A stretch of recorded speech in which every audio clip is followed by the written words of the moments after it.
vie, tu n'as pas que besoin de l'enseignement. Tu n'as pas que besoin de la connaissance doctrinale et des Écritures. Bien que c'est important parce que Jésus a pris un temps assez conséquent pour leur expliquer les Écritures. Mais après l'explication des Écritures, il leur a dit, vous devez attendre pour recevoir ce que le Père a promis. Ça veut dire que dans la vie chrétienne, il y a une nécessité, en plus de ta connaissance doctrinale, de certaines expériences. Parce que le jour de Pentecôte, ils n'ont pas eu un enseignement, ils ont eu une expérience. Et il a appelé ça le baptême du Saint-Esprit. Donc on a vu ensemble que le baptême du Saint-Esprit, c'est une fois dans ta vie tu es baptisé du Saint-Esprit. Par contre, cette expérience qu'on appelle le baptême du Saint-Esprit est une introduction dans une vie remplie d'expériences. Et on a parcouru ensemble tout le livre des Actes des Apôtres. On a vu que dans leur mission de remplir la terre de la connaissance de la gloire de Christ, dans leur mission de témoigner de Christ, ils n'ont pas pu le faire sans le surnaturel. Dis avec moi, Dieu. Dis avec moi, Dieu est vivant. Jésus est vivant. Dans l'année qui arrive, je vais prendre un temps pour expliquer c'était quoi l'essence des miracles. Ou ce que les gens appellent aujourd'hui le ministère charismatique. Quelle est la pertinence de ça? Parce que on enseigne les Écritures, n'est-ce pas? Donc, quelle est l'essence du ministère charismatique? Pourquoi Jésus l'a-t-il donné? Est-ce que Jésus l'a donné et pourquoi l'a-t-il donné? Est-ce qu'un chrétien qui ne manifeste pas le surnaturel, qui ne fonctionne pas dans les dons de l'esprit, est-ce qu'il est en train de se restreindre ou est-ce que ça passe? Vous me suivez? C'est important. C'est très important de comprendre pourquoi tu fais ce que tu fais. Amen. Mais on a vu ensemble que dans tout le livre des Actes des Apôtres, c'était rempli d'événements surnaturels qui a permis à ce que la parole, le message de l'évangile puisse toucher un plus grand nombre. Amen. Donc on a vu ensemble donc, que Dieu donc, a mis à notre disposition des plateformes pour que chaque enfant de Dieu, puisque tu as reçu le baptême du Saint-Esprit et que dans ce baptême du Saint-Esprit, c'est rempli d'expérience. Donc, si c'est à notre disposition, quelles sont les plateformes? On a vu ensemble d'abord, premièrement, quels sont les prérequis. Parce que ce n'est pas parce que quelque chose est disponible pour toi que tu vas le vivre automatiquement. Il y a des gens qui ont été dans certains endroits où il y a eu des choses, mais ne l'ont pas vécu. Jacob, on a vu ensemble, était dans un endroit. Et quand il s'est réveillé du songe qu'il a vu, il a dit, c'est ici la porte des cieux. Le Seigneur était là et je ne le savais pas. Amen. Donc, le chrétien, première chose, on a vu que le croyant, le désir d'accomplir sa volonté. Ça, c'est la première chose. Vous serez mes témoins. Vous recevrez une puissance et vous serez mes témoins. Donc, si tu n'as pas l'objectif d'aller témoigner, vivre tout ça là, ça va pas être, tu vas pas être en mesure de recevoir ça parce que si c'est on te donne ça pour quelque chose et que toi tu n'as pas l'objectif de la chose, tu vois un peu? Il dit attendez à Jérusalem, vous allez recevoir la promesse du Père et vous allez témoigner. Donc si toi en tête tu n'as pas pour objectif de vie, objectif de vivre pour son plan, témoigner de lui, il y a des expériences dans la vie chrétienne qui seront comme étrangères à toi. Vous me suivez? Deuxièmement, on a vu ensemble, tu dois avoir la soif. Dans le royaume des cieux, je l'ai expliqué ici, ce n'est pas parce que c'est disponible dans le royaume que tu vas en bénéficier. Ce n'est pas parce que c'est disponible même en toi que tu vas le voir manifester. Vous me suivez? C'est pourquoi Jésus dit, si quelqu'un a soif, qu'il vienne à moi et qu'il fasse quoi? Qu'il boive. Il n'a pas dit, là où il y a l'eau, buvez. Non, si quelqu'un a, donc c'est la soif qui te qualifie ou qui te positionne pour être en mesure de bénéficier de l'eau disponible. Or, dans le royaume, on a vu ensemble, il y a plein de choses. On a vu le salut. Le chrétien n'a plus soif du salut. Parce que Jésus a dit, celui qui va boire cette eau-là, elle va jaillir en lui jusqu'à dans la vie éternelle. Donc quand nous pensons au salut, nous avons la joie du salut. La plénitude de la satisfaction et de l'assurance du salut. Mais les Écritures nous disent, désirer ardemment, aspirer aux dons spirituels. Mais j'ai une question. Les dons là sont où? Hein? En vous? Dans le Saint-Esprit. Donc c'est déjà en toi. Donc à quoi tu essaies ton aspiration?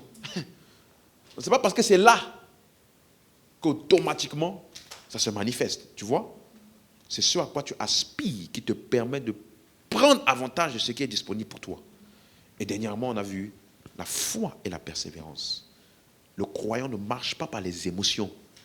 Il fonctionne par l'assurance de la véracité et de l'intégrité de la parole de Dieu. Si Dieu a dit, alors je me tiens dessus. Si Dieu a dit, voici les miracles qui accompagneront ceux qui auront cru. Alors voici ce que je vais faire. Voici ce que tu vas voir dans mon langage. Voici ce que tu vas voir dans mes paroles. Voici ce que tu vas voir dans mes actions.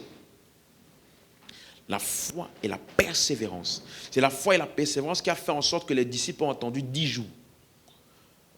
Où Jésus avait dit, vous recevrez la promesse du Père. Et pendant 10 jours, tous les jours il venait. Tous les jours il venait. Encore, encore, encore. On est ensemble?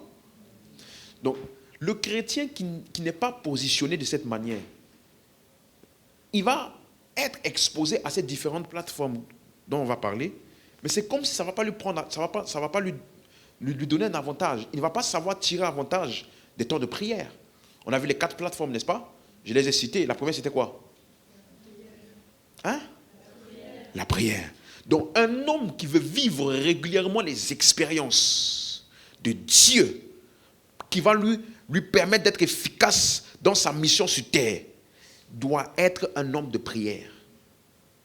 Mais suis-moi, si tu n'as pas pour objectif de suivre Dieu, d'accomplir sa volonté et son plan sur la terre, si tu n'es pas assoiffé quand tu viens prier, et si tu n'as pas la foi et la détermination de recevoir et de voir ce que Dieu a dit, quoi que ça te coûte, ou quel que soit le temps que ça prend, si tu n'as pas cette attitude-là, tu vas venir prier et puis tu vas dire, ah, je connais déjà, on m'a déjà dit qu'il faut prier. On m'a déjà dit qu'il faut prier. Et il y a beaucoup de gens qui prient sans savoir les trésors immenses qui sont disponibles dans la prière pour le croyant. Oh yes. Il y a des gens qui prient. Hein? Mais déjà, ils ne savent pas pourquoi ils prient. Ils ne savent pas qu'est-ce que la prière est censée les amener. Donc, quand tu leur dis prie, il va prier de manière mécanique. Vous me suivez? Donc, ce n'est pas des nouvelles choses que je vais te dire. Oh, les plateformes des espèces. Ce n'est pas des nouvelles choses. Mais beaucoup ne le font pas avec les bons prérequis. David dit, mon âme a soif du Dieu vivant. Comme une biche soupire après des eaux dans une terre aride et desséchée. Tu as déjà vu quelqu'un qui est dans un désert, ça fait des jours et des jours qu'il n'a pas mangé, qu'il n'a pas bu, et qu'il sait qu'en marchant 3 kilomètres, il va trouver l'eau. 3 kilomètres, ça va être quoi pour lui? Rien. La soif. Amen. Donc on a parlé de la prière. On a dit la prière te change. La prière te permet de libérer la puissance de Dieu qui est déjà en toi. Tout ça, c'est des rappels. Hein. C'est pour ça que je trace assez rapidement dessus. Tu es avec moi? Jacques 5, 16 nous dit, la prière fervente du juste a une grande efficacité. D'autres textes, d'autres versions disent, la prière fervente et continue du juste peut beaucoup. Tu as vu ça? Tu as vu ma prière peut beaucoup. Alléluia. Parce que la puissance de Dieu est déjà en toi. Et la prière est la plateforme, le moyen, le lieu dans lequel tu l'exerces l'autorité et tu libères cette puissance. Et la première personne qui est changée, comme j'ai dit, dans la prière, c'est toi. C'est toi. C'est toi. Alléluia. Luc 3, 21 nous dit, pendant que Jésus priait, Jean-Baptiste voulait le baptiser, Luc 3, 21, pendant qu'il priait, le ciel s'ouvrit. Le ciel s'ouvrit. Il a entendu une voix. L'Esprit descend comme il a vu, l'Esprit descend comme une colombe, et il a entendu une voix. Celui-ci est mon fils bien-aimé, en qui j'ai mis toute mon affection. Donc, pourquoi a-t-il prié? Parce que la prière te positionne et t'aligne à la fréquence de Dieu. Pour voir et entendre dans l'esprit. Pour voir et entendre ce que Dieu fait. Amen. Donc, si tu décides d'être un homme de prière, tu vas forcément finir par entrer dans le domaine des réalités spirituelles, de l'interaction avec les réalités spirituelles. Parce que la dernière fois, je pense que j'ai enseigné ça ici, n'est-ce pas? Le langage de l'esprit. Ton corps a un langage. Oui. Ton corps te dit quand tu as faim, quand tu vas aux toilettes, ce ne sont pas forcément des voix, mais c'est un langage que tu as appris à comprendre, n'est-ce pas? L'esprit aussi a un langage. Amen. Donc, le chrétien, parce qu'il est né de l'esprit, fonctionne par l'esprit. Le chrétien, parce qu'il est né de l'esprit, alors il fonctionne par l'esprit. Et une des choses que l'Esprit de Dieu fait en toi, c'est de te communiquer des réalités spirituelles par son langage, qui sont des sons, des visions. Amen. Aide-moi à poser la question à ton voisin. C'est quand la dernière fois que tu as une vision?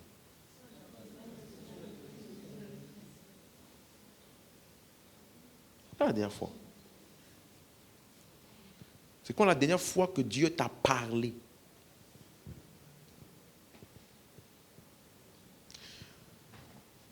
Suis-moi. Suis-moi, suis-moi. Ce n'est pas parce qu'une chose est abusée par certains que la chose est mauvaise.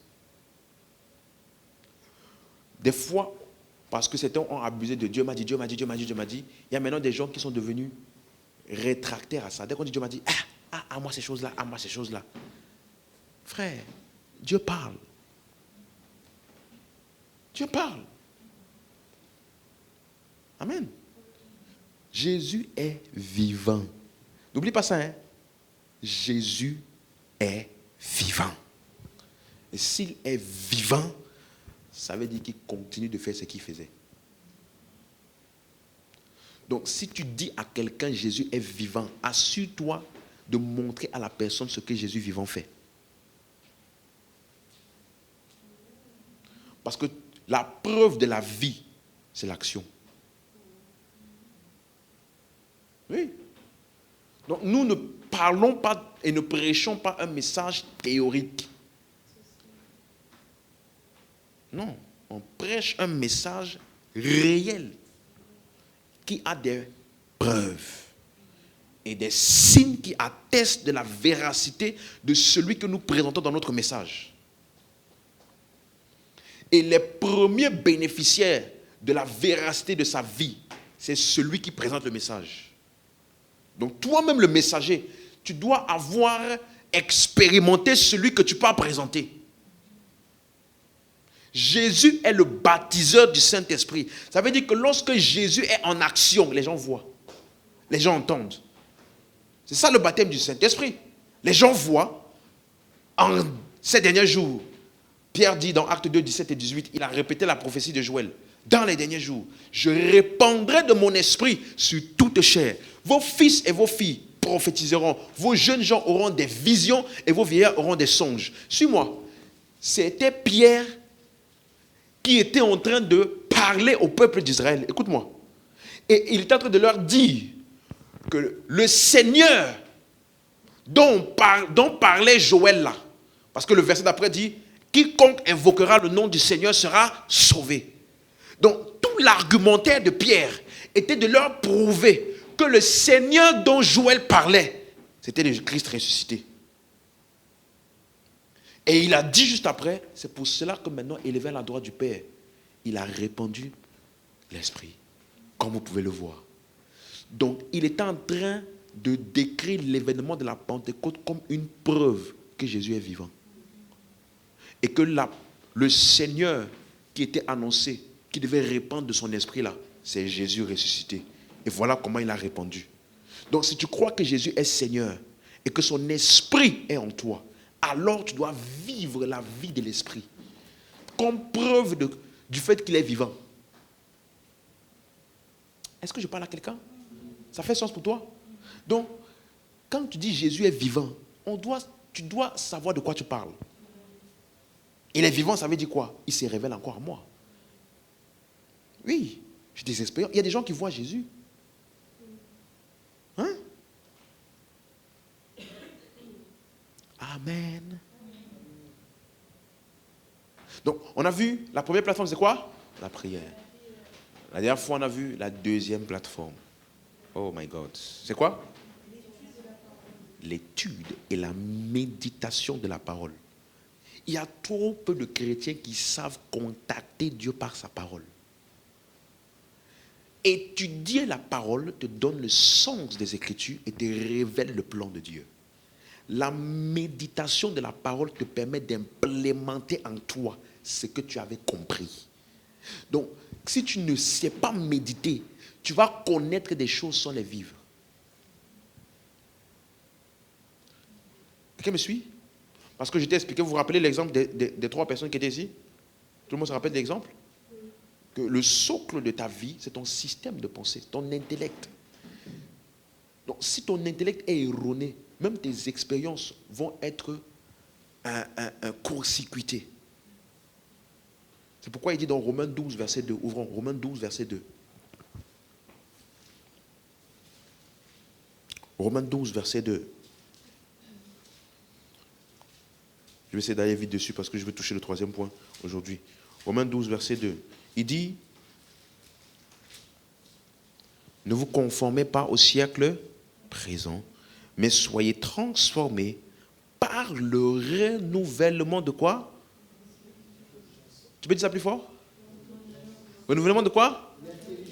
De l'intelligence. Or, la suite c'est quoi? Afin que. Donc si tu n'as pas l'intelligence renouvelée, la suite là, tu auras du mal à ça. Afin que vous discerniez quelle est la volonté de Dieu, ce qui est bon, agréable et parfait. Donc ta capacité à discerner la volonté de Dieu est déterminée par le niveau de renouvellement que ton intelligence a. Quelqu'un suit maintenant? Donc, c'est ça qui va déterminer ta capacité de discernement. Hébreux chapitre 4, verset 12. Hébreux chapitre 4, verset 12.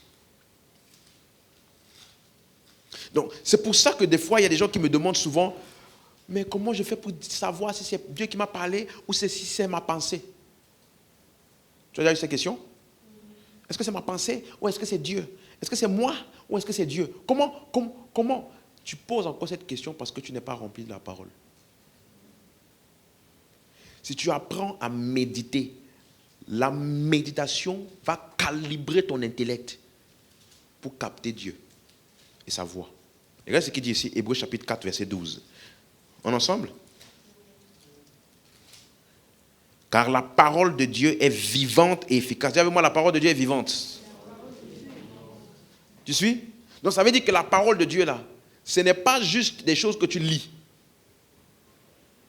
Elle est vivante et efficace. Elle agit. Elle produit des choses en toi. Elle a un effet évident dans l'homme. La parole de Dieu est vivante et efficace. Plus tranchante qu'une épée à 2 tranchants. Pénétrant jusqu'à partager âme et esprit, jointure et moelle. Qu'est-ce qu'elle fait? Elle juge les sentiments et les pensées du cœur. Donc, les pensées et les sentiments qui jaillissent souvent. Est-ce que c'est Dieu? Est-ce que ce n'est pas Dieu? Quand tu es rempli de la parole aura déjà fait le travail de juger ça.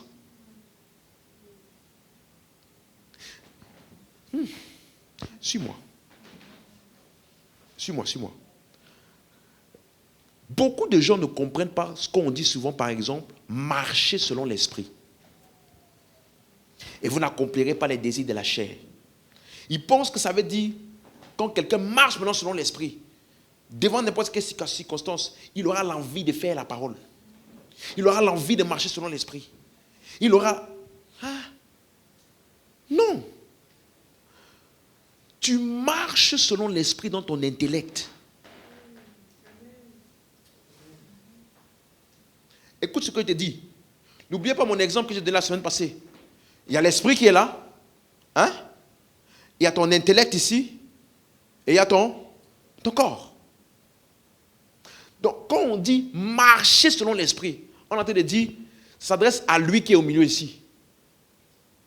Lui là, obéit à lui ici.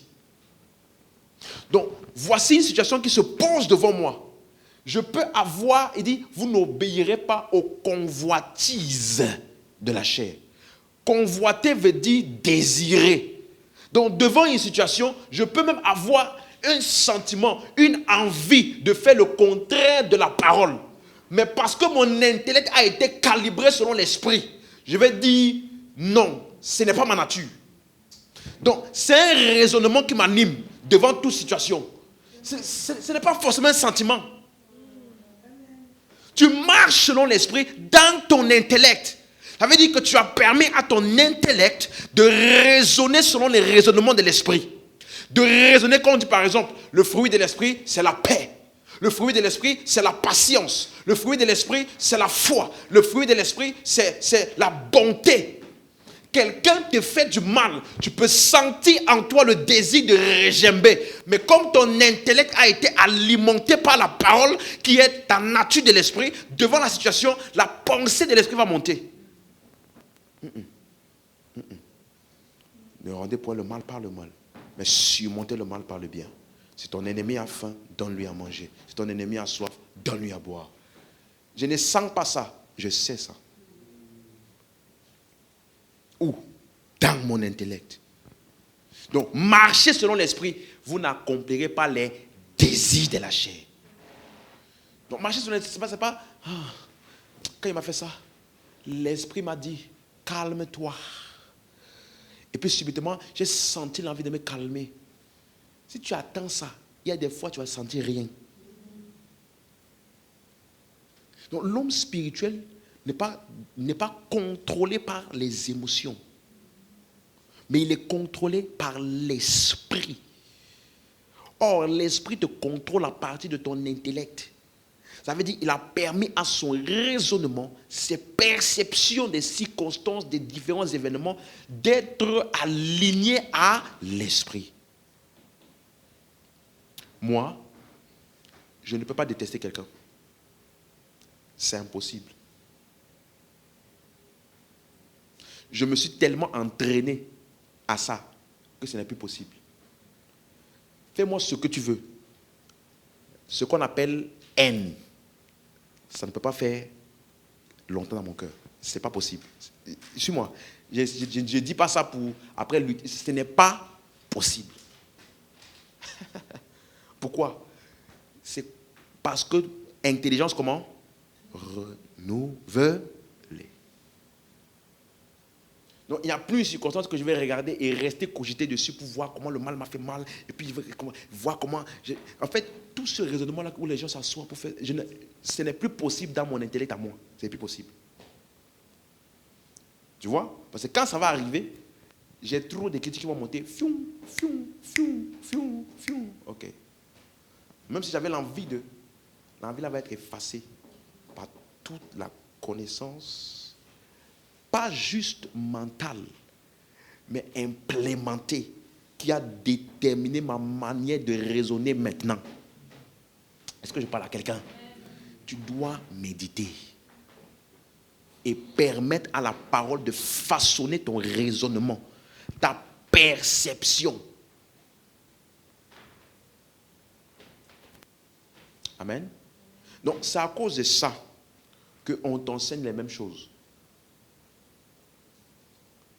Tu suis maintenant? Il peut t'enseigner la même chose 20 fois. Mon objectif, ce n'est pas parce que tu ne sais pas. Il faut que ça soit implémenté. Vous voyez la différence? Méditation. Et maintenant, quand ton intellect est alimenté, recalibré, suis-moi. Voici une de la beauté de ça. Ça te permet de discerner la volonté de Dieu. C'est ce qu'il dit, n'est-ce pas? Ça veut dire que tu vas être aligné pour régulièrement recevoir facilement de Dieu. Facilement. La Bible nous dit que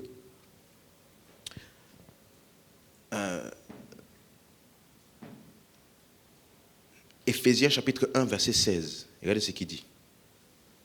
Éphésiens chapitre 1, verset 16. Amen, amen. Donc là, c'était juste une parenthèse. Maintenant, je reviens sur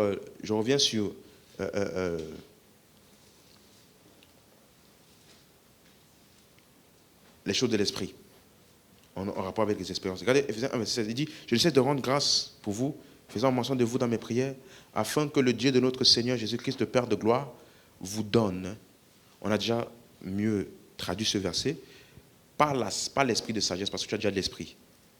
Ici, de ce dont il parlait, c'est la sagesse de l'esprit. Donc, dans l'esprit de Dieu qui est en toi, il y a une sagesse en lui.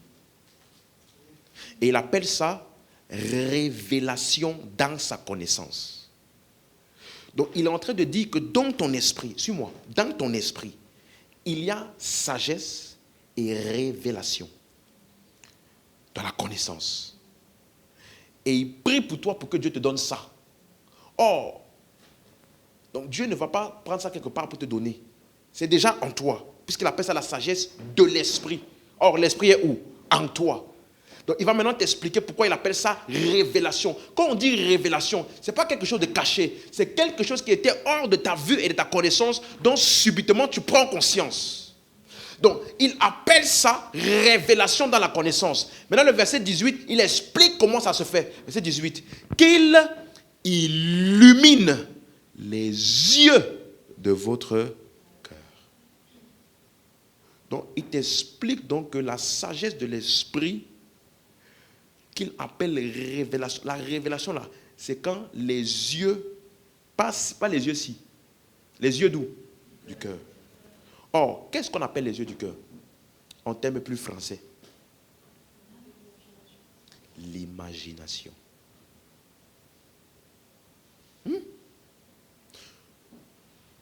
C'est là-bas dedans là. Il dit qu'il y a une lumière qui jaillit. Et subitement dans ton intellect, tu perçois maintenant des choses telles qu'elles doivent être perçues. La lumière. Parce que la lumière rend évident les choses qui sont déjà là. Donc, quand tu t'exposes à la parole, voici une des choses qui se passe. Les yeux de ton cœur sont illuminés. Subitement, tu réalises à quel point c'est déjà à ta portée. Tu réalises à quel point le miracle est ton partage. Tu réalises à quel point la vie d'expérience est ton partage. Tu vois un peu? Tu réalises tout ça. Les yeux de ton cœur sont en train d'être illuminés quand tu t'exposes à la parole. Et du coup, subitement, tu peux recevoir ces choses-là. Donc, c'est pour ça que le psalmiste nous dit dans le psaume 119, verset 105, il dit, ta parole est une lampe à mes pieds, une lumière sur mon sentier. Le verset 130, il dit, la révélation de tes paroles est claire, elle donne de l'intelligence aux sages. Donc, laisse-moi te donner un exemple. Acte 10, verset 43. Amen, quelqu'un avec moi? Ça fait sens? Acte 10, verset 43. Regardez ce qu'il dit. Pierre est arrivé dans la maison de Corneille. En ensemble, n'oubliez pas, on est en train de parler de la parole pour les expériences. Pierre est arrivé dans la maison de Corneille. Arrivé dans la maison de Corneille, qui ne connaissait ni Jésus ni tout le reste. Et puis, au verset 43, Pierre est en train de prêcher, Tous les prophètes rendent de lui le témoignage que quiconque croit en lui reçoit par son nom le pardon des péchés. Donc, il est en train de leur exposer Christ. Et à mesure qu'il leur prêche Christ, c'est comme si dans leur cœur, ils sont en train de réaliser que c'est lui le Seigneur. Réaliser que c'est lui le Sauveur. Réaliser que c'est lui dont le Seigneur qui donne l'Esprit et qui répand l'Esprit. Ils sont en train de réaliser tout ça. Donc, leur intellect est aligné maintenant à ce qui est à leur portée. Résultat, verset 44. Comme Pierre prononçait encore ces mots, qu'est-ce qui s'est passé? Tout le monde ensemble. Qu'est-ce qui s'est passé? Le Saint-Esprit descendit sur tous ceux qui écoutaient la parole. Donc, l'exposition à la parole me donne une ouverture pour le mouvement de l'esprit. Parce que la parole conditionne mon intellect à s'aligner à ce que Dieu fait. Vous me suivez? N'oubliez pas, la parole de Dieu est quoi? Vivante. Donc quand je m'expose à ça, ça fait quelque chose à mon intellect. Ça l'illumine, ça lui donne de la clarté sur ce que Dieu fait. Et subitement, je peux être en mesure de recevoir des choses dans l'esprit, de voir, d'entendre et même de fonctionner par l'esprit. Donc, certainement que pendant qu'ils étaient en train d'écouter, ils se sont juste rendus compte. Oh, ton nom Seigneur nous a sauvés. Ah, donc en plus de ça, par son esprit, on a accès à tout ça. Et boum, ils ont parlé en langue. Qu'est-ce qui s'est passé? L'intellect s'est aligné à ce que Dieu avait en eux et pour eux. La parole. La parole. Donc souvent, ce qui empêche les gens de recevoir ou de prendre avantage des choses de l'esprit, qui est dans un lieu ou qui est dans un moment, c'est soit l'ignorance, écoute-moi, soit les fausses croyances. Je me rappelle une fois, je parlais avec un frère, il me disait, un jour, je parlais en langue, un jour je priais, et j'ai commencé à dire des choses que je ne comprenais pas. J'ai eu peur, je me suis arrêté. La peur, elle vient de quoi? La peur vient de quoi? Soit l'ignorance, soit une fausse croyance. Où on leur fait peut-être croire que quand tu arrives, quand tu as ce genre de trucs là, hey, fais attention, peut-être que c'est un démon. Quelqu'un me comprend?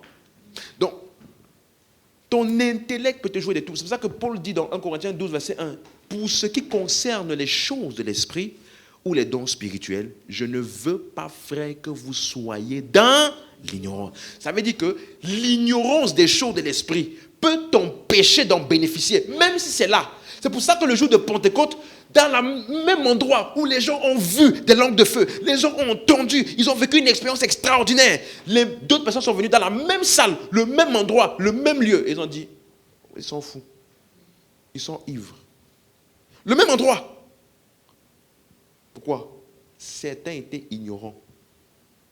D'autres non. Or, ignorance, fausse croyance, c'est où? Système de pensée. Donc c'est pour ça que la méditation de la parole est quoi? Importante, primordiale. C'est clair maintenant pour quelqu'un ici? Donc, la maturité spirituelle, c'est le fait d'être spirituellement intelligent. Je sais prendre avantage des choses de l'esprit à tout moment. Je sais prendre avantage. Les gens qui parlent, ah, quelque chose m'a dit, quelque chose m'a dit. Quand tu parles quelque chose m'a dit, ça veut dire que tu es encore ignorant des choses de l'esprit. Parce que tu ne sais pas comment l'Esprit de Dieu fonctionne en toi. Amen, amen. Donc, l'étude, l'écoute et la méditation de la parole te préparent pour couler dans les choses de l'Esprit. Te préparent pour couler dans les choses de l'Esprit. Ça conditionne ton intellect. L'écoute, la méditation de la parole. Un homme de Dieu disait qu'à chaque fois qu'il avait des croisades où il savait qu'il allait faire des miracles, il méditait les passages des miracles et il regardait les vidéos de tous les hommes de Dieu qui étaient avant lui, qui ont fait ces miracles-là. Quelqu'un me suit? Tu penses que tout ce qu'il faisait là, c'était pour qui? C'était pour lui. Pour que son intellect implémente le fait que voici ce que je suis censé faire et ce que je peux faire.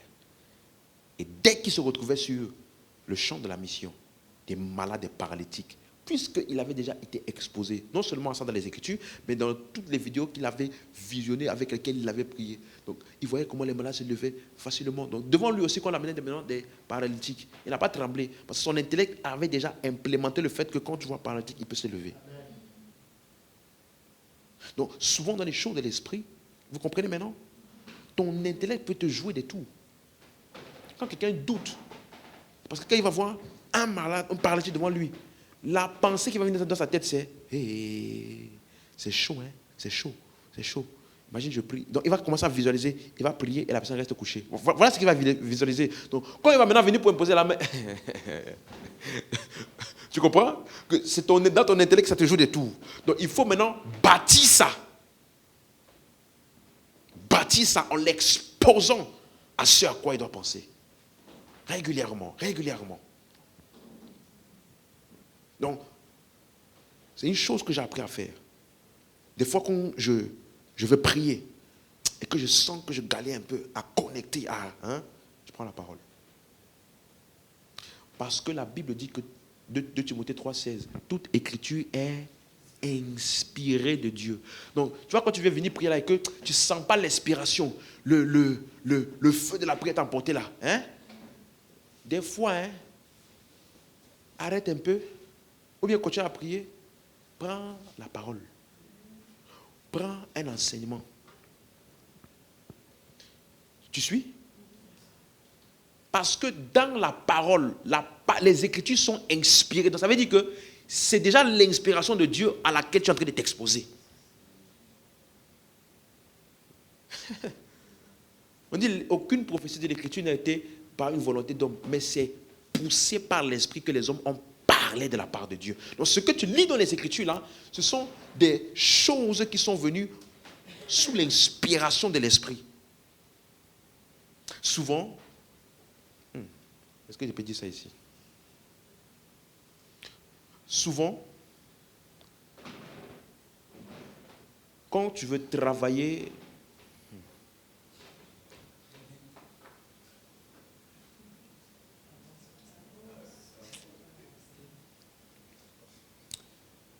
bon, dans tous les cas, je ne vais pas donner tous les détails, mais suis-moi, souvent, les visions que les gens ont eues dans les Écritures, c'était des visions par quoi? Les visions que les gens ont eues dans les Écritures, c'était inspiré par qui? Donc c'est l'Esprit de Dieu qui leur a donné ces visions. C'est ça? Donc des fois, puisqu'il y a déjà des visions que Dieu avait données à certaines personnes, sous l'inspiration, n'est-ce pas? Quand toi tu prends ces visions-là, tu visualises aussi ça. Des fois, ça te fait entrer dans les visions. Je m'arrête juste là. Parce que c'est le même esprit. C'est la même source. Ça a été inspiré par qui?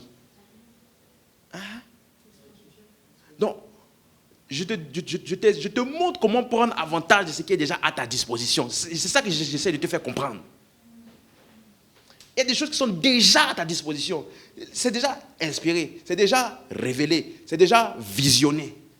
Donc, si toi aussi tu veux recevoir plusieurs autres visions, commence par là où l'inspiration les a pris là. Et avec ça, tu vas voir que des fois, tu vas plus loin.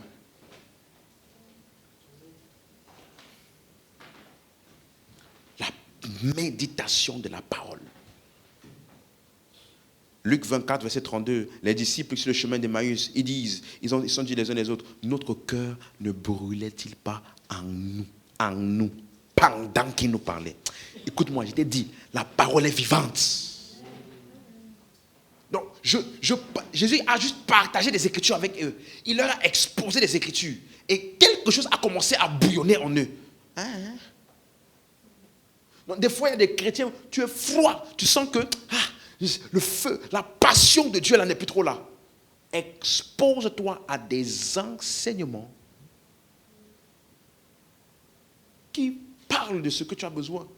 Qui parlent de la prière, par exemple. Tu finis d'écouter un enseignement sur il y a un enseignement que j'avais écouté une fois sur la prière. J'ai prié après.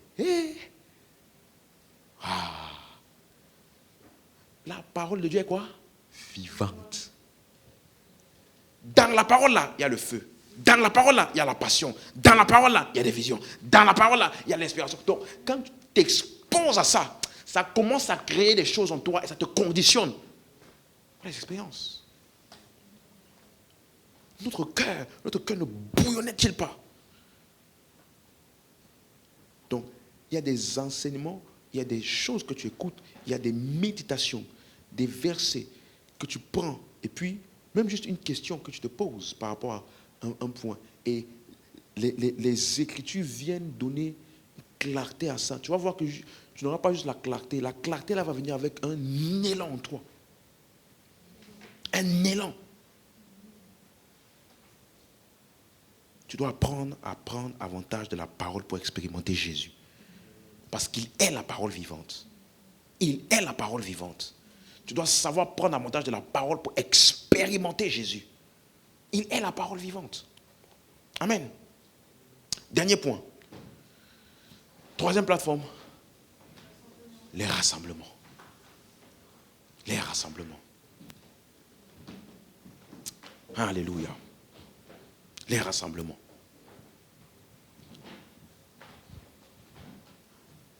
Amen, amen. Suis-moi. Il y a des personnes qui ne prennent pas avantage de ces plateformes parce qu'on ne leur a pas expliqué comment Dieu fonctionne. Suis-moi. Quel que soit ce que tu aimerais que Dieu fasse, Dieu ne fera pas ce que tu aimerais qu'il fasse. Il fera ce qu'il fait de la manière dont il fait. Donc c'est à toi de découvrir comment il fait ce qu'il fait pour te positionner, pour recevoir ce qu'il fait. Et laisse-moi te dire, un des modes opératoires majeurs et principaux de Dieu, ce sont les rassemblements. Écoute ce qui a été dit. Majeur et principal de comment Dieu opère avec les hommes, ce sont les rassemblements. Paul dit à l'église de Corinthe dans 1 Corinthiens 11, verset 17. Nous voyons ça rapidement. Là, on va lire beaucoup de versets, donc je veux que tu ailles vite. 1 Corinthiens 11, verset 17. Amen, amen. 1 Corinthiens 11, verset 17. En donnant cet avertissement, ce que je ne loue point, c'est que vous vous assemblez. Dis avec moi, vous vous assemblez. Vous vous assemblez non pour devenir quoi? Meilleur, mais pour devenir pire. Donc Paul dit, dans l'église de Corinthe, il y a une anomalie qu'on voit. Ils se rassemblent. Au lieu de devenir meilleurs, ils deviennent quoi? Pire. Mais ça veut dire que dans ce verset, on comprend que dans le plan de Dieu et dans sa manière d'opérer, une des façons par lesquelles il te fait devenir meilleur, c'est en t'assemblant. En me rassemblant avec les croyants, ça me rend meilleur. Ça me rend meilleur. Donc, l'une des manières par lesquelles les rassemblements te rendent meilleur, donc, c'est parce que dans ces rassemblements-là, tu reçois des expériences. Dans les rassemblements, tu reçois des expériences. Ouvrons un texte très très fort. 1 Samuel chapitre 10. 1 Samuel chapitre 10.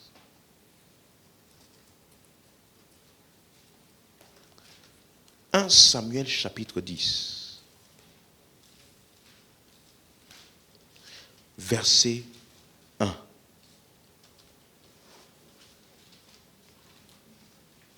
On est ensemble? Je vais vous donner le contexte. Le peuple d'Israël avait demandé un roi. Alors Dieu a dit à Samuel le prophète, choisis-leur un roi. Et il s'avère que le roi choisi pour le peuple d'Israël s'appelle Saül. Et Saül est vraiment ce qu'on appelle aujourd'hui un roi mondain. Il ne connaît pas les choses de Dieu. Parce qu'il ne savait même pas qui était le prophète en Israël. C'est-à-dire le prophète majeur, la voix que tout le monde écoute en Israël. Lui là, il ne connaissait pas c'était qui. Ça veut dire que les choses de Dieu ne l'intéressaient pas. Il n'était pas familier aux choses de Dieu. Tu es avec moi? Mais c'est lui qui a été choisi comme étant roi. Or, dans l'Ancien Testament, quand tu es roi, tu as besoin de l'Esprit sur toi pour avoir et opérer dans cet office-là. Tu es avec moi? Regardez ce qui s'est passé. Samuel prit donc une fiole d'huile qu'il répandit sur la tête de Saül. Il le baisa et dit, l'Éternel ne t'a-t-il pas oint pour que tu sois le chef de son héritage? En ensemble? Non, il a été oint de quoi? Hein? D'huile. Tout le monde est d'accord? Il a mis de l'huile sur sa tête, n'est-ce pas? Ok. Mais n'oubliez pas, hein, il avait besoin de l'esprit sur lui. Ce n'est pas l'onction d'huile qui faisait la différence. C'est parce que l'onction d'huile sur la tête dans l'Ancien Testament était pour symboliser le fait que cette personne-ci, désormais, a été mise à part par Dieu et elle a l'esprit sur lui. Sauf que dans le cas de Saül ici, on a mis l'huile sur lui, mais l'esprit sur lui n'était pas encore là. Amen. Est-ce que tout le monde suit? Mais regarde verset 2. Mais Samuel le prophète savait quoi faire quand un homme veut expérimenter l'esprit sur lui.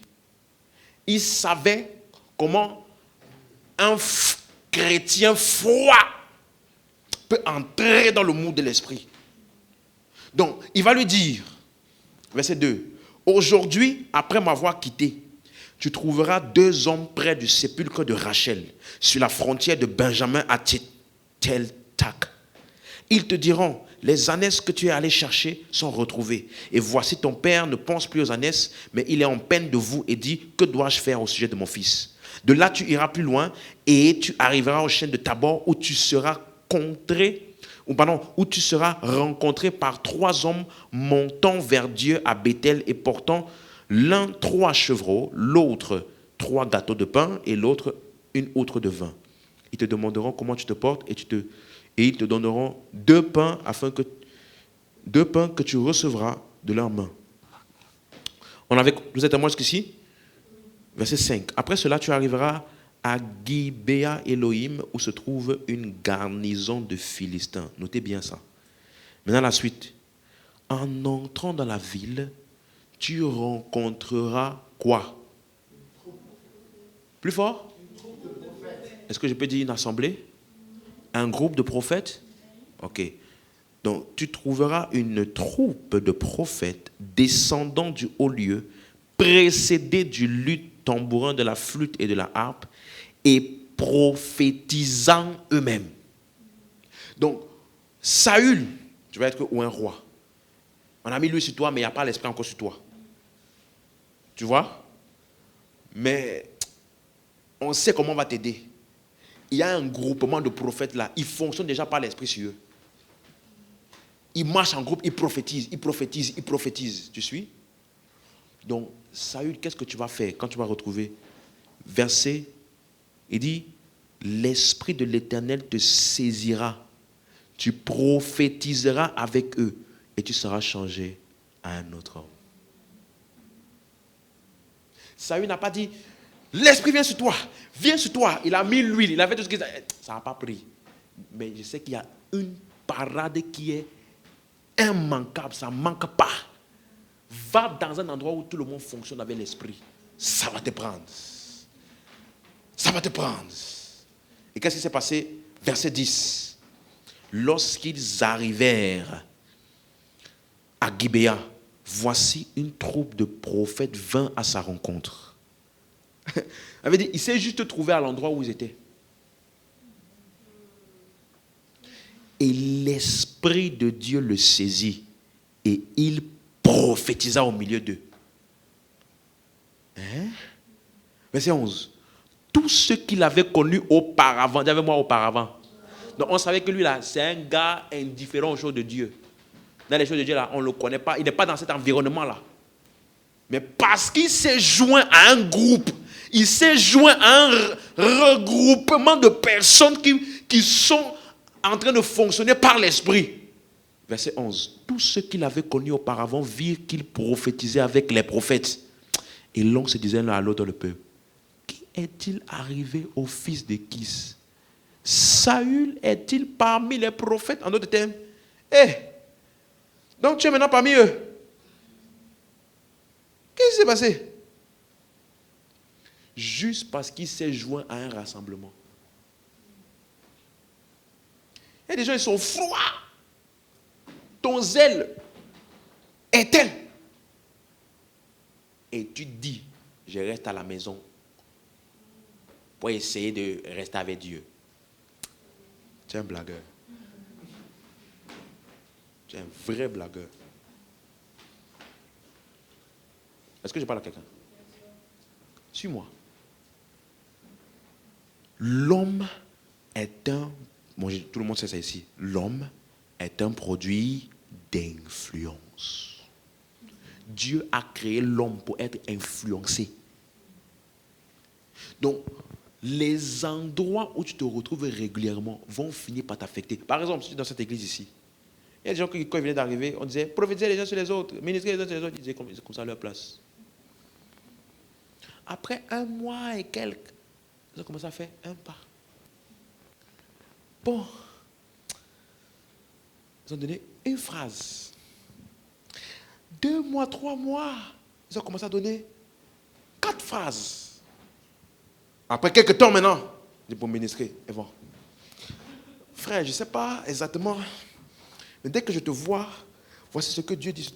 Qu'est-ce qui s'est passé en temps? Influence dans un endroit où tout le monde fait ça.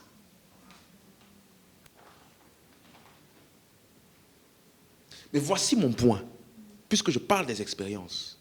Saül savait que cet homme-là, s'il se retrouvait dans un cadre où il y a beaucoup d'hommes qui ont déjà reçu l'expérience de l'esprit sur eux, il va avoir l'expérience là.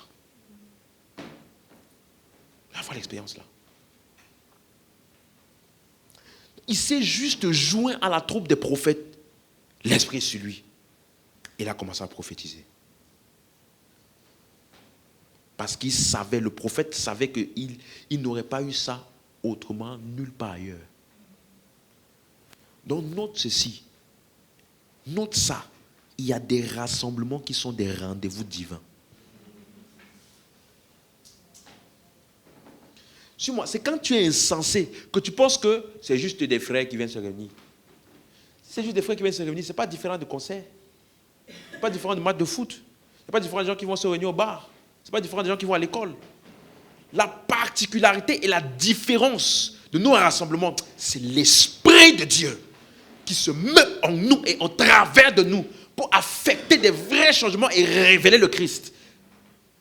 Ça, c'est la marque de nos rassemblements.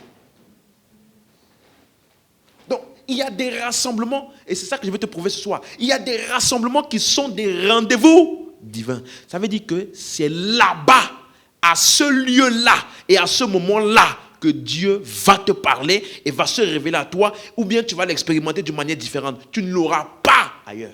Tu ne l'auras pas seul chez toi à la maison. Tu ne l'auras pas. Laisse-moi te donner un autre texte. Nombre chapitre 11. Je donne d'abord les textes de l'Ancien Testament, après des livres de l'Ancien Testament, et après on va aller dans le Nouveau Testament. Tu vas voir. Beaucoup de gens ne savent pas comment Dieu fonctionne. Voilà pourquoi ils galèrent. Ils ont des expectatives erronées.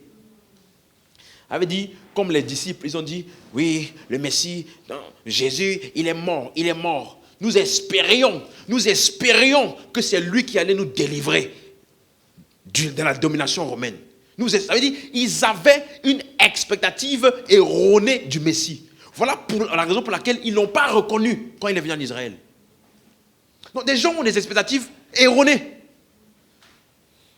Je vais te montrer. Il y a des fois, mais tu vas prier 2 jours, 4 jours, 5 jours, 40 jours de jeûne et de prière. La réponse à ça, c'est dans un rassemblement. C'est-à-dire, la raison pour laquelle tu es venu prier 40 jours là, ce n'est pas pendant 40 jours que tu vas recevoir ça. Tu as fini 40 jours de prière même, quand tu viens à l'église.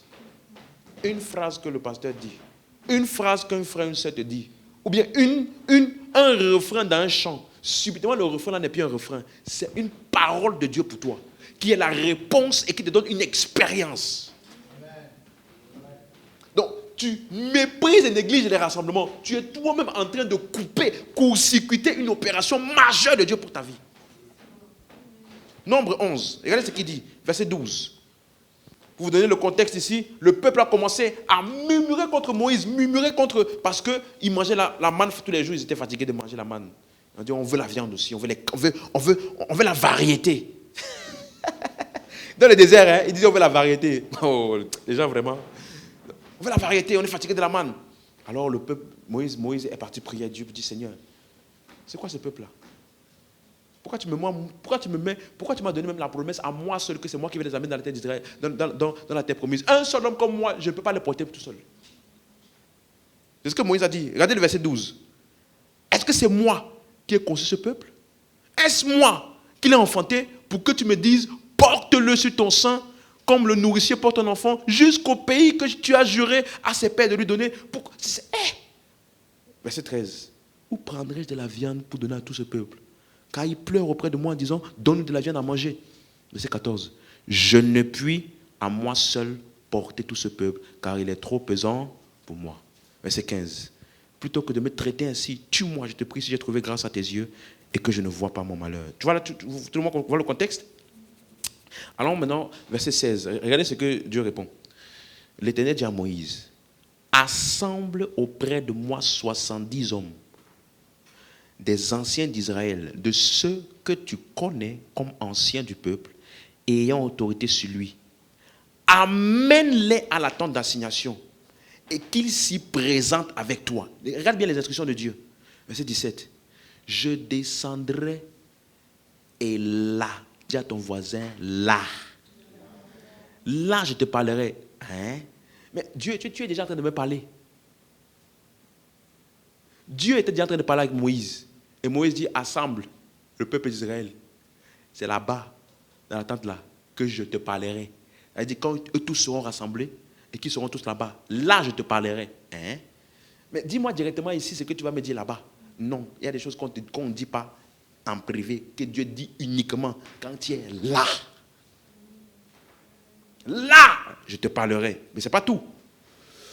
Et je prendrai de l'esprit qui est sur toi et je le mettrai sur eux afin qu'ils portent avec toi la charge du peuple et que tu ne la portes pas toi seul. Vous avez vu ça? Verset 24. Moïse sortit et rapporta au peuple les paroles de l'Éternel. Il assembla 70 hommes des anciens du peuple et les plaça autour de la tente. L'Éternel descendit dans la nuée et parlait à Moïse. Il prit de l'esprit qui était sur lui et le mit sur les 70 anciens. Et dès que l'esprit reposa sur eux, ils prophétisèrent. Là, mais ils ne continuaient pas, c'est mal traduit. Dans la version King James en français, ou bien dans l'original, tu vas voir, ils prophétisaient et ne s'arrêtaient plus. Et ne s'arrêtaient plus. Donc, suis-moi. Tu vois que Dieu fonctionne avec les rassemblements. C'est son mode opératoire. C'est lui qui a demandé à Moïse de réunir les 70. Et que c'est en ce lieu-là et à ce moment-là que eux tous là vont vivre cette expérience-là. Et notez bien que c'était une expérience qui était vitale pour eux, pour qu'ils puissent accomplir la prochaine responsabilité qui est de prendre soin du peuple. C'était vital. Très vital. Donc, souvent, il y a des gens qui pensent qu'ils peuvent faire le ministère seuls de leur côté. Il y a des atouts spirituels que tu dois recevoir et qui vont te permettre d'être efficace dans l'œuvre du ministère. Quelqu'un m'avait dit une fois, oh pasteur, t'inquiète pas, hein, même si je ne viens pas à l'église, je fais le ministère, hein, je fais le ministère de mon côté. Je fais le ministère, je prêche, j'évangile, je peux faire le ministère de mon côté. Quand il m'a dit ça, j'ai commencé à rire. J'ai ri. Parce que souvent, les gens sont parfois ignorants d'une réalité importante. Pour être efficace dans ce que Dieu fait, de ce que tu fais pour Dieu ou de ce que Dieu veut faire à travers toi, tu as besoin de recevoir certaines choses. Dieu dit, vous allez être avec Moïse pour prendre soin du peuple. Il aurait juste pu dire, Moïse, conseille-les, donne-leur 2-3 conseils de comment ça se passe. Non. Rassemblez-vous. Et il y a une expérience. Il y a l'esprit qui va venir sur vous. Et à partir de ce moment, vous serez apte pour cette fonction-là. Donc ce n'est pas juste le fait de partir faire. Il y a des choses qui te permettent d'être efficace dans ce que tu attends de toi. Et ici, dans ce cas-ci, il fallait un rassemblement. Donc, certaines choses-là, tu ne les auras pas en restant chez toi. Peu importe à quel point tu pries, tu jeûnes, tu médites la parole. Il n'y aura pas. Je disais à quelqu'un, tu penses, pourquoi je vais au Nigeria? Non, dis-moi de toi à moi. Tu penses pourquoi je vais au Nigeria? C'est beaucoup. C'est de l'argent, hein? C'est l'argent, c'est le temps, c'est beaucoup de choses. Tu penses que j'ai rien à faire? Tu penses que je ne pourrais pas juste mettre ma caméra à la maison chez moi, live, et je suis de loin? Parce que entre suivre de loin, ou bien même voir la rediffusion et être sur place, je peux te garantir, ça n'a rien à voir. Rien à voir. C'est pour ça que Samuel a dit à Saül, pour la tâche de roi, tu vas devenir le roi. La fonction de chef du peuple. Va te joindre à la troupe des prophètes là. Va. Mixte-toi juste à eux. Sois juste dans leur environnement. Quelque chose va se passer en toi. L'esprit va te saisir. Tu seras changé à un autre homme. On voit la même chose ici. Réunis les 70. Réunis-les. Quand ils seront ensemble là, l'esprit qui est sur toi va être répandu sur eux. Dans un lieu de rassemblement. Et il dit, et c'est là que je te parlerai. Donc, si Moïse avait fait 40 jours de jeûne et de prière seul, c'est qu'il a entendu dans le rassemblement là, il n'aurait pas entendu ça là-bas. Dieu, dis à ton voisin, Dieu fonctionne avec les rassemblements. Ça fait partie de son monde opératoire. Donc, plus vite tu comprends ça, mieux tu te portes. Et tu deviens plus efficace dans ce que tu attends de toi. Plus vite tu comprends ça. C'est pourquoi maintenant, rentrons dans Jésus, Matthieu 28, verset 8. Après sa résurrection. Les gens qui disaient, oh non, c'est avant. Ok, après sa résurrection. Il a rencontré les femmes. Marie, Marthe. Il a dit, pourquoi cherchez-vous parmi les morts celui qui est ressuscité? Maintenant, regardez ce que Jésus a dit. Matthieu 28, à partir du verset 8. Elle s'éloignait promptement du sépulcre, avec crainte et avec une grande joie. Et elle courut porter la nouvelle aux disciples. On est ensemble? Verset 9, Matthieu 28. Jésus vint à leur rencontre et dit, je vous salue. Elles s'approchèrent pour saisir ses pieds et elles se prosternèrent devant lui. Verset 10. Et Jésus leur dit, ne craignez pas, allez dire à mes frères de se rendre où? Hein? En Galilée. La suite c'est quoi?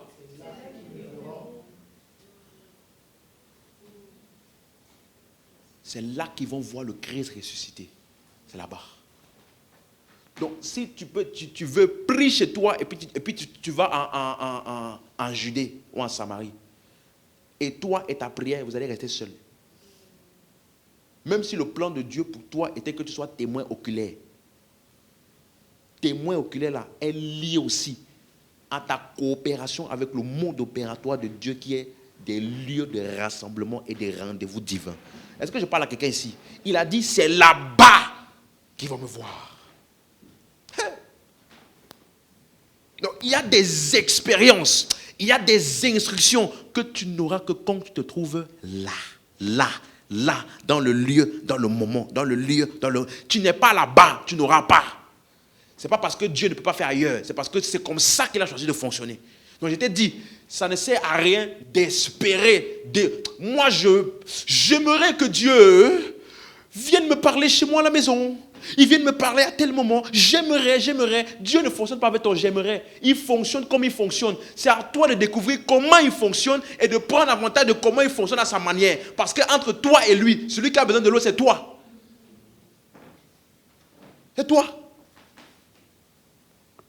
Tu es avec moi? Verset 16. Qu'est-ce que les disciples ont fait? Oh, mais Jésus, on te connaît. Apparaît ici. On n'a pas besoin d'aller en Galilée. On n'a pas besoin. C'est ça qu'ils ont fait? Les 11 disciples allaient où? Verset 16, verset 16. Les 11 disciples allaient où? En Galilée. Sur la montagne que Jésus leur avait désignée. Quelqu'un me suit? Ils sont allés là-bas. Maintenant, verset 17. Quand ils le virent, ils se prosternèrent devant lui. Mais quelques-uns eurent des doutes. Et quand on va dire toute la suite, c'est là que Jésus a dit, allez faire toute l'instruction des disciples. Donc c'est là-bas qu'ils ont reçu des instructions majeures et clés pour toute la suite de leur vie sur terre. la suite. Ils ont vu, ils ont reçu les dernières instructions. Crucial pour la suite. Donc ceux qui n'étaient pas là-bas n'ont pas reçu, c'est tout. N'ont pas reçu. Allons plus loin, Luc 24, verset 44. Amen, amen. Luc 24, verset 44. Donc c'est la même histoire, hein. C'est juste, il y a plus de détails ici. Je vais profiter, pendant que je préparais ça, je vais profiter pour donner un petit détail d'une croyance qu'il y a souvent de la chambre haute là. Luc 24, verset 44. Puis il leur dit, c'est là ce que je vous disais lorsque j'étais encore avec vous, qu'il fallait que s'accomplisse tout ce qui est écrit de moi dans la loi de Moïse, dans les prophètes, dans les psaumes. Alors il leur ouvrit l'esprit afin qu'ils comprissent ces écritures. Verset 46. Et il leur dit, ainsi il est écrit que le Christ souffrirait et qu'il ressusciterait des morts le troisième jour. Verset 47. Et que la repentance et le pardon des péchés seraient prêchés en son nom à Jérusalem, à toutes les nations, à commencer par Jérusalem. Et vous êtes témoins de ces choses. Et voici, j'enverrai sur vous ce que mon Père a promis. Mais vous, restez où? Hein? Restez où? Dans la ville. Donc, il leur a donné un premier rendez-vous dans un endroit. Ils sont allés tous se rassembler là-bas pour entendre ce qu'il avait dit. Et dans ce qu'il leur a dit là, il y avait encore un autre rendez-vous où eux aussi devaient toujours rester et se retrouver dans un autre endroit pour recevoir Jésus. Mais on est avec toi. Pourquoi tu nous fais partir là-bas et puis après tu nous dis qu'on va attendre dans un autre endroit pour rester là-bas pour recevoir encore? Mais pourquoi tu ne peux pas tout nous donner, tout le paquet un coup? Si tu ne sais pas comment Dieu fonctionne, tu vas galérer pour rien. Tu vas galérer pour rien. Regarde comment Jésus, quand tu vois ça, tu vas dire, il est malmène. Allez me trouver en Galilée. Quand vous arrivez en Galilée, allez attendre à Jérusalem. C'est là-bas que vous allez recevoir la promesse de mon Père. Tu peux chipoter, mais Jésus, c'est bon, on est là, tu es là, c'est bon, libère la chose sur nous. Et puis un coup, c'est réglé. Il y a beaucoup de gens qui pensent ça. Tu vas galérer pour rien. Il y a des choses que tu ne recevras pas si tu n'es pas dans certains endroits, à certains moments, et dans un groupe. Fais ce que tu veux. Prie, énerve-toi, ça ne va rien changer. On me suit. Regardez la suite. Il dit, verset 50, il les conduisait vers Béthanie et ayant levé les mains, il les bénit. Pendant qu'il les bénissait, il se sépara d'eux et fut enlevé au ciel. Ça, c'est une autre expérience qu'on va voir après. Pour eux, maintenant regardez bien, c'est un détail très important, verset 52. Pour eux, après l'avoir adoré, ils retournèrent où? Donc, suis-moi. Quand les femmes leur ont parlé, ils étaient où? Jérusalem. Jésus leur a donné rendez-vous en Galilée. Ils sont venus rencontrer Jésus pour leur dire, allez rester à Jérusalem. Mais Jésus, pourquoi tu n'as pas dit directement aux femmes? Dites-leur qu'ils restent à Jérusalem jusqu'à ce que je revienne. Il fallait que tu viennes en Galilée pour m'entendre te dire de revenir et de rester à Jérusalem. Quelqu'un comprend? Ouais, mais il y avait le culte vendredi. Pourquoi on a revenu dimanche dans la même chose? Ce n'est pas la même chose. Oh, il y avait la conférence l'année passée, la même conférence à l'autre année. Ce n'est pas la même chose. Look, tu vas voir. Tu vas venir retrouver des gens qui ont été changés en d'autres personnes que toi, tu vas rester au même niveau. C'est le même Jérusalem où vous étiez là que Jésus a dit, allez rester là-bas maintenant pour attendre. Alléluia. Verset 52. Donc, pour eux, après l'avoir adoré, ils retournèrent à Jérusalem avec une grande joie. Maintenant, suis bien. On peut lire le verset 53 ensemble? Verset 53. 1, 2, 3, go. Bon, ils étaient continuellement où? Tout le monde a lu ça? Donc quand ils sont partis à Jérusalem, là, l'endroit où ils se réunissaient tous pour louer Dieu, prier, c'était où? Tout le monde a lu le temple? Quelqu'un a lu chambre haute ici? Hein? Tu as lu quoi? Tout le monde a lu le temple? Alors maintenant dans Acte 1. Parce que c'est que Acte, c'est la suite de Luc. Hein? Acte 1, à partir du verset 2. Jusqu'au jour où il fut enlevé au ciel après avoir donné ses ordres par le Saint-Esprit aux apôtres qu'il avait choisis. Donc il leur a donné ses ordres, on a vu ça ensemble. Après qu'il eut souffert, il leur apparut vivant et leur donna plusieurs preuves se montrant à eux pendant 40 jours et parlant des choses qui concernent le royaume de Dieu. Ça, on a vu ça. Il a enseigné, il a montré son corps pendant 40 jours. Maintenant, verset 4. Comme il se trouvait avec eux, il leur recommanda de ne pas s'éloigner de Jérusalem, mais d'attendre ce que le Père avait promis. C'est clair? Car Jean baptisait d'eau, mais vous, dans peu de jours, vous serez baptisés du Saint-Esprit. Verset 8, rapidement. Verset 8. Mais vous recevrez une puissance, et le Saint-Esprit survenant sur vous, et vous serez mes témoins à Jérusalem, dans toute la Judée, dans la Samarie, et jusqu'aux extrémités de la terre. Maintenant, verset 9. Même rassemblement là, regardez ce qui s'est passé.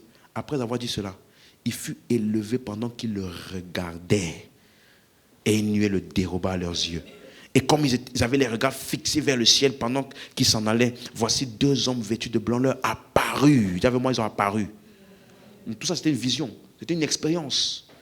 Le Seigneur élevé dans la gloire, enlevé dans le ciel, les anges capables. C'était une expérience. Donc ça veut dire que Jésus les a amenés là-bas pour vivre une expérience.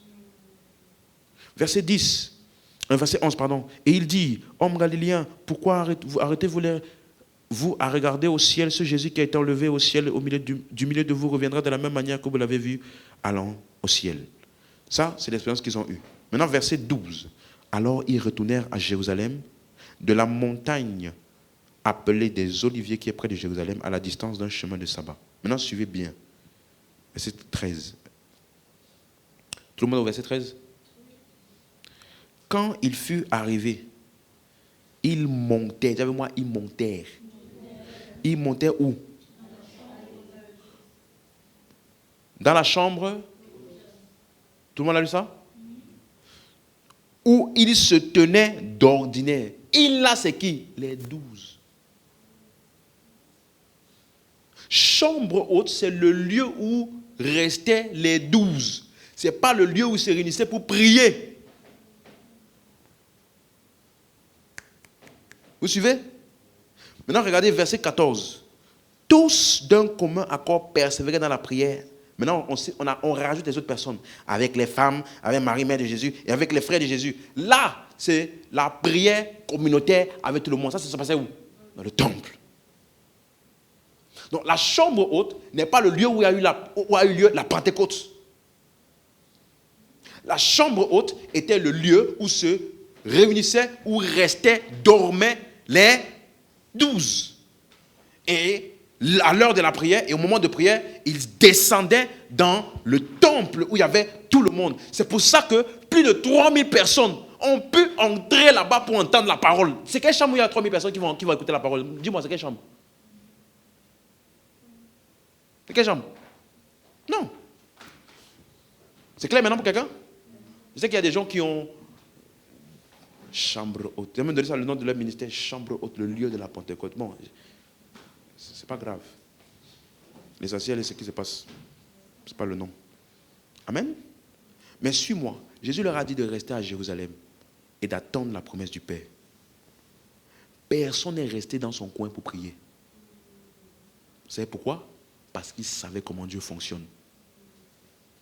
Jésus n'a pas dit aller prier ensemble, mais il savait déjà comment Dieu fonctionne. C'est la raison pour laquelle on leur a dit attendez. Ils sont tous réunis pour prier. C'est pour ça maintenant, acte 2, verset 1. Regardez ce qui est écrit. Acte 2, verset 1. Le jour de la Pentecôte. Ils étaient quoi? Ils étaient quoi? Tous ensemble. Où? C'est clair maintenant? Tous ensemble dans le même lieu. Voilà l'événement de Pentecôte qui s'est passé. Donc, ce n'était pas un événement individuel. Ce n'était pas une expérience privée. Les rassemblements. Le chrétien qui connaît la puissance des rassemblements. Et là-bas, on dit tout à coup, il vient du ciel un bruit comme celui d'un vent impétueux qui remplit la maison où ils étaient assis. Des langues semblables, des langues de feu leur apparut, séparées les unes d'entre les autres et se déposaient chacun d'entre eux. Ils furent tous remplis du Saint-Esprit et se mirent à parler en d'autres langues. Ils ont tous vécu ça où? Dans un moment de rassemblement. Donc, quelqu'un me suit? Acte 4, verset 23. Rapidement, acte 4, verset 23. Les disciples ont été persécutés. On va voir ça juste après. Acte 4, verset 23. Les disciples ont été persécutés. Après avoir été relâchés, ils allèrent vers les leurs et racontaient tout ce que les principaux sacrificateurs et les anciens leur avaient dit. Verset 24. Lorsqu'il eut entendu, qu'est-ce qui s'est passé? Ils élevaient à Dieu la voix, chacun chez lui. Où? Donc, les apôtres, quand ils étaient persécutés, ils sont allés à l'église pour qu'on prie ensemble. Ils sont pas allés chacun chez eux. Quelqu'un comprend ce que j'explique ici? Eux là, ils savaient comment Dieu fonctionne. Est-ce que je parle à quelqu'un? N'oublie pas que ce que je dis n'est pas contradictoire avec leur vie de prière personnelle. Pierre est allé prier sur le temple dans Acte 10, sur le toit. Il a eu une extase là-bas sur le toit. Je n'en disconviens pas. Vous me suivez? Mais un chrétien doit comprendre la puissance des lieux de rassemblement. Et si je ne t'enseigne pas ça, tu vas penser qu'on vient juste se réunir pour écouter un bon message et puis c'est tout. Tu ne sais pas que c'est des rendez-vous divins. Il y a des choses qui se passent en toi. Il y a des choses qui se passent autour de toi et à travers toi qui n'auraient pas eu lieu si tu étais seul. C'est pour ça que Paul dit quand vous réunissez là, c'est pour devenir meilleur. Ils sont allés ensemble et ils ont commencé à élever la voix ensemble et prier. Ah, quelle église! Les pasteurs sont persécutés. Ils savent que quand ils viennent à l'église, ils vont raconter ça là. On ne va pas commencer à dire, c'est Dieu, est-ce que ce n'est pas Dieu qui est en train de vous frapper parce que votre vie n'est pas en ordre? Non. Ils élevaient la voix en prière. Résultat, verset 31. Lorsqu'ils eurent prié, le lieu où ils étaient où? Où ils étaient quoi? On n'a pas dit chacun seul chez lui. Le lieu où ils étaient assemblés, qu'est-ce qui s'est passé? Trembla. Ils furent tous remplis du Saint-Esprit et annonçaient la parole de Dieu avec assurance. Je suis venu parler à quelqu'un ce soir. Change ta perception des rassemblements. Ne sois pas de ces chrétiens. Un jour il est là, un jour il n'est pas là. Un jour il est là, un jour il n'est pas là. Un jour il est là, un jour... C'est comme ça que ta vie chrétienne sera aussi. Un peu en haut, un peu en bas. Un peu en haut, un peu en bas. Une fois, je parlais avec une sœur et elle m'avait appelé. Elle n'est pas de l'église. Je la connaissais depuis longtemps. Elle m'a dit, j'ai vraiment besoin d'aide. Je ne comprends pas ma vie en ce moment. Ce n'est pas stable. Je n'arrive pas à prier régulièrement. Je n'arrive même pas à lire la parole. Ma vie spirituelle est en bas. J'ai juste demandé, tu vas à l'église? Si tu n'es pas passé, tu ne vas pas comprendre ça. Tu vas à l'église? Bon. Tu vois la réponse? Bon. Des fois, oui. Bon, des fois, voilà. J'ai dit, tu sais quoi? Tant que tu ne vas pas avoir un endroit où tu vas être engagé et sérieux, ta vie chrétienne sera comme ça. Parce que tu ne peux pas outrepasser le système de fonctionnement de Dieu. Il a designé ça pour te stabiliser, t'établir. Peu importe comment tu veux faire ça par toi-même, tu ne réussiras pas. Tu n'es pas plus sage que Dieu. Donc, ne t'attends pas à ce que je donne des nouveaux conseils.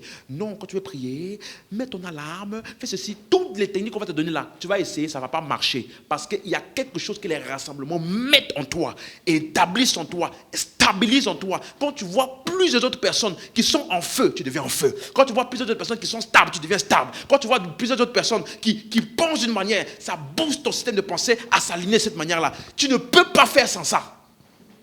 Je ne connais aucun chrétien stable sans rassemblement. Note ma parole. Aucun chrétien stable sans assemblée. Pas possible. Impossible. Pourquoi? Il a donné les uns comme apôtres, prophètes, pasteurs, évangélistes pour le perfectionnement des saints en vue de l'œuvre du ministère. Tu sais quoi? Jusqu'à ce que nous parvenions tous à l'unité de la foi, à la connaissance du Fils de Dieu, à la mesure de la stature parfaite de Christ. Hein? Donc ça là, tu ne peux pas faire ça seul. Nous parvenions tous. Et après au verset 16, il dit, c'est ainsi que le corps tire son accroissement par l'apport de chaque membre. Donc le corps de Christ ne peut pas tirer l'accroissement si chacun fonctionne individuellement. Il n'y a pas ça.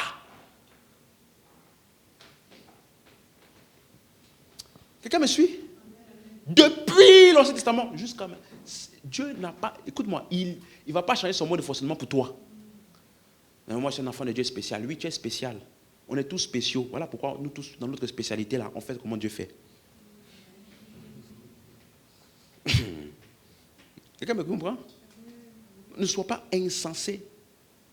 la Bible dit, le peuple d'Israël connaissait les œuvres de Dieu. Donc, ils admiraient les œuvres de Dieu. Mais Moïse connaissait les voies de Dieu. Donc, tous ceux qui ne connaissent pas les voies de Dieu ne vont faire qu'admirer les œuvres de Dieu produites par ceux qui connaissent les voies de Dieu. Je sais comment Dieu fonctionne. Je sais comment, semaine prochaine, on va voir. Je sais comment me préparer pour un rassemblement. Parce que je sais que ce n'est pas juste un rassemblement. Il n'y a que les insensés qui pensent que c'est un rassemblement. Voilà pourquoi Jésus peut être dans un endroit, toute la foule est là présente. Tout le monde le touche, rien ne se passe. Il y a une femme qui vient le toucher. Et puis, une force sort de lui. Donc, la force là était toujours là. Donc, c'est la personne qui va déterminer de ce qui est disponible là. Comment je vais prendre avantage? Rassemblement. L'ange a apparu à Corneille dans Acte 10, n'est-ce pas? Corneille a prié. L'ange lui a apparu dans Acte 10. Et la Bible nous dit que l'ange lui a dit, va chercher Simon. Va chercher Pierre. Il va te dire les paroles par lesquelles tu seras sauvé. Pierre aussi a eu son expérience. Mais tu sais quoi? Et l'expérience de Corneille et l'expérience de Pierre n'auraient eu aucun impact ni aucun résultat clair si, en fin de compte, Pierre n'était pas venu dans la maison où il y a Corneille, eux tous rassemblés là pour leur prêcher. Toutes les expériences là avaient pour finalité ça, ce rassemblement-là. Parce que c'est là qu'ils ont été sauvés, c'est là qu'ils ont reçu l'esprit, c'est là qu'ils ont parlé en langue. Donc les différentes expériences personnelles là avaient pour finalité la vraie expérience, qui est ce qu'ils ont vécu dans la maison de Corneille. Donc c'est pour ça qu'il a dit, des fois tu peux même prier, jeûner, fais tout ça là. Il y a beaucoup de choses que tu vis. La finalité de tout ça là, c'est que tu sois un jour présent dans un rassemblement. Et puis la vraie chose qui devait être communiquée, c'est là-bas que ça va être communiqué. Je termine. Acte 13, verset 1. Il y avait des prophètes et des docteurs réunis tous ensemble dans un même lieu. Acte 13, verset 2. Pendant qu'ils ministraient au Seigneur. Ça veut dire, ils ont organisé ce jour-là une réunion de prière et de jeûne. Quelqu'un me suit? Ça ne veut pas dire que Paul ne priait pas chez lui. Ça ne veut pas dire que les autres ne priaient pas chez eux. Mais il y avait une réunion de prière qui a été organisée avec tous les prophètes et docteurs de l'église d'Antioche. Et la Bible dit, pendant qu'ils ministraient au Seigneur et qu'ils jeûnaient, le Saint-Esprit dit, mettez-moi à part Paul et Barnabas pour l'œuvre à laquelle je les ai appelés.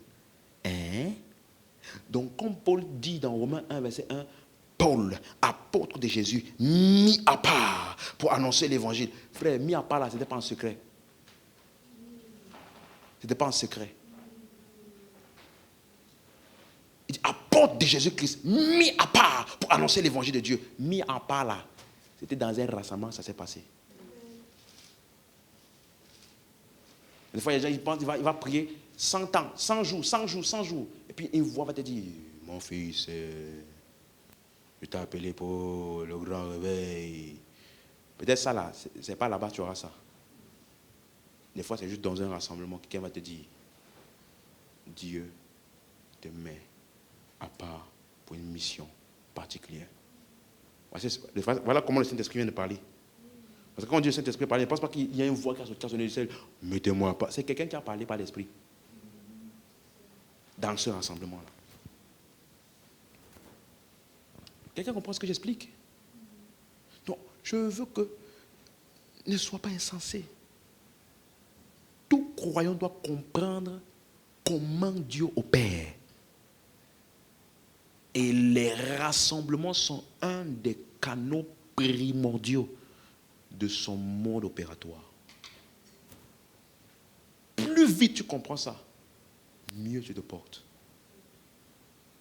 Il y a des gens qui jusqu'à maintenant, aujourd'hui que je te parle, ils ont encore des combats, des addictions, des systèmes de pensée. Ils ont déjà lu des livres, ils ont déjà pris des prières, ils ont déjà fait des cures d'âme, tout ce que tu veux. La chose qu'il leur faut, viens juste t'asseoir dans une église où tous les jours, toutes les semaines, tu vas entendre la parole encore et encore. Et sans effort, tout ça va laisser. Sans effort. Mais comme il y en a, ils pensent qu'ils sont plus sages que Dieu. Elle dit, Dieu a mis ça à ta disposition. Tu dis, Ah, qui est Dieu? Est-ce que Dieu me connaît plus que moi? Je peux faire 100. Ok, fais 100. Depuis que tu as fait 100 là, ça t'a amené où? Quelqu'un me comprend?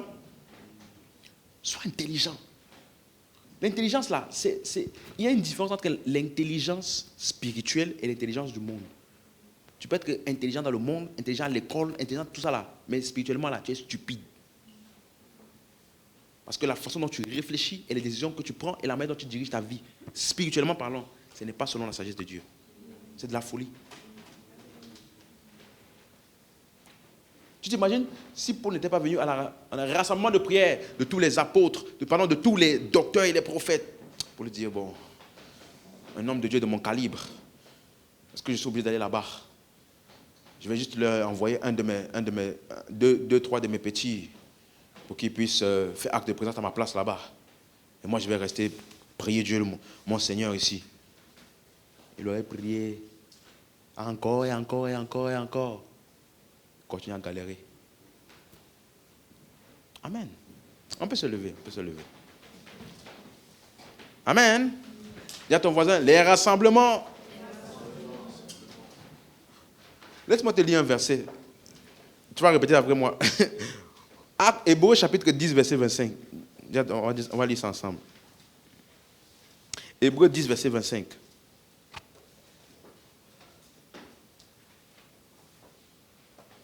Hébreux 10, verset 25. Ça, tu ne vas pas lire, tu vas regarder ton voisin, tu vas lui dire ça. Ce qui est écrit dedans là. C'est bon? 1, 2, 3, go!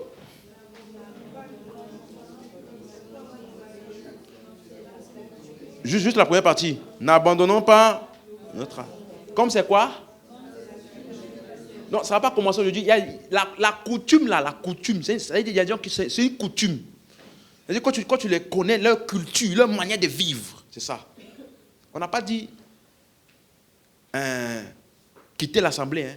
Ne quittez pas l'assemblée. N'abandonnez pas. Le mot abandonner là, c'est un mot qui veut dire négligence. Négligence, ça veut dire que c'est des gens qui un jour est là, un jour n'est pas là. C'est devenu là, ça veut dire que tu connais tel frère. Ah oui, c'est le frère là, c'est le frère Yo-Yo, on l'appelle le frère Yo-Yo. Un jour il est là, un jour il n'est pas là. Un jour il est là, il n'est pas là. Le frère Yo-Yo. C'est ça, coutume. Donc l'auteur d'Hébreux dit quoi? N'abandonnons pas notre assemblée comme c'est la coutume de quelques-uns. Mais exhortons-nous réciproquement, cela d'autant plus que vous voyez s'approcher le jour. Donc plus proche est le jour de l'avènement du Seigneur, plus important, avec plus de préciosité, nous devons prendre le rassemblement. Amen, amen. C'est clair pour quelqu'un? Donc voilà ce qu'on va faire. Puisque nous sommes remplis de l'esprit, n'est-ce pas? Hein? Ou bien tu as besoin aussi de troupes de prophètes pour t'aider? Hein? Allô? Tu es rempli de l'esprit? Dans mon nom de Jésus? Je suis rempli de l'esprit. Je suis né de l'esprit. Alors je marche par l'esprit et je fonctionne par l'esprit.